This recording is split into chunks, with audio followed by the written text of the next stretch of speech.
Talking about money with your partner can be a very complicated and frustrating discussion because we know that money is very connected with your emotions.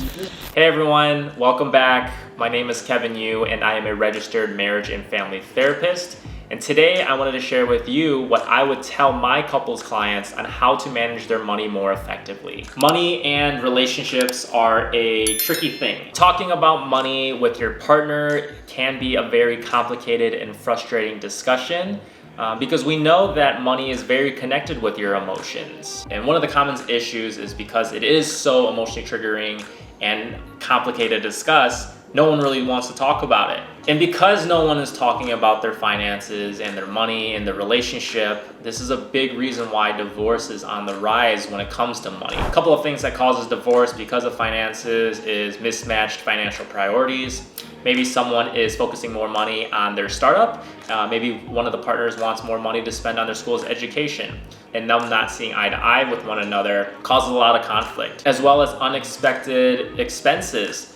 Maybe someone has gambling debts that they just acquired, or they have student loans that no one knew about. And the last one that I see a lot is secret spending from one of the partners. Maybe the partner has an offshore bank account, or her bank account's with a different bank that they use, and they might be spending money on gambling. Again, like I said, maybe they spend money on OnlyFans page. This can cause a tear in the relationship and break a lot of trust. And everything that I wanted to say is from research from financial advisors as well as financial therapists, because there is a connection between emotions and money, and there's also a strategic way to do it when there's not emotions involved. So before getting to the sit down and discussing on how to actually set up your accounts for your finances in the relationship, I always ask my couples these 3 questions to them individually. And the first question is, what was your impression of money growing up? And that can mean a lot of different things for different people.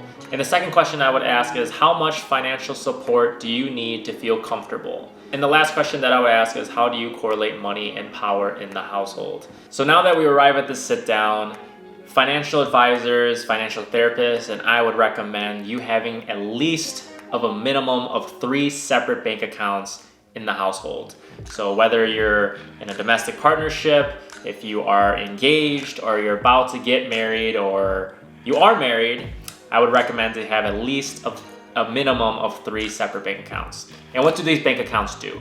So the first bank account is going to be your joint account, where all of the income that is being generated in this household to be deposited. And this account is going to be used for paying off general expenses, shared costs, pretty much your bills. Once your bills are being taken care of, you're able to allocate a percentage of money, or any type of money that you find fit after doing your budgeting, to be deposited into your own separate checking accounts. And these separate checking accounts are going to be used as discretionary play money. So whatever you want to do, you want to buy an Xbox? Great, buy an Xbox. If you want to buy a new bag or a new backpack, you can do that as well. There's no questions asked with these 2 separate bank accounts. So say we want to deposit $100 per account each month. You can definitely renegotiate if you want to add more or less. But just for this case, say the Xbox coming out, that's going to be $400. You're going to wait 4 months to buy that Xbox, and not take from the checking account or the joint account, and not take from the other partner's account.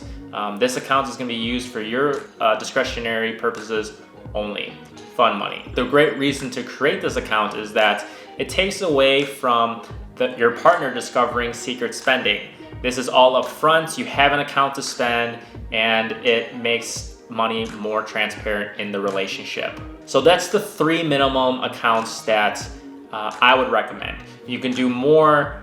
You can create a savings account after your joint account, where instead of just having money in your checking account sit there, you can move it into a savings account or a high interest savings account. You can put it in a real estate account. You can put it in a retirement account. Those are things you can definitely play with, but I would say in the beginning, as basic as it gets, just to have 3 separate bank accounts. So after creating the 3 separate bank accounts, this is where you brainstorm how your financial setup is going to look like. At what age do you both want to retire? How much money is going to be allocated in each checking account for discretionary spending? Do you need 2 signatures in your joint account or in your savings account to be able to withdraw from? And which bank are you gonna be working with? Is it gonna be local? Is it gonna be a national big bank? These are all some common questions that I would ask as well. So now that we did this sit down and just kind of introduce the concept of having 3 separate bank accounts, let's just do a run through of how that would look like. Say that I have that we decided to choose Chase Bank as our provider. I have no affiliation with Chase, but I just know that they're everywhere. So we have Chase Bank, we have their joint account with them. All the money goes into there. Once that our bills are paid off, then we send it into our checking accounts and we maybe allocate $200 per month to our checking accounts each month for us just to use and spend for fun. No questions asked from the other partner, and it's just your time to do whatever you want with. And for the second step is the action step, so implementation and taking action, and have each partner assign roles in what they're actually going to do. Is one partner going to look and do the research on the banks that they want to use?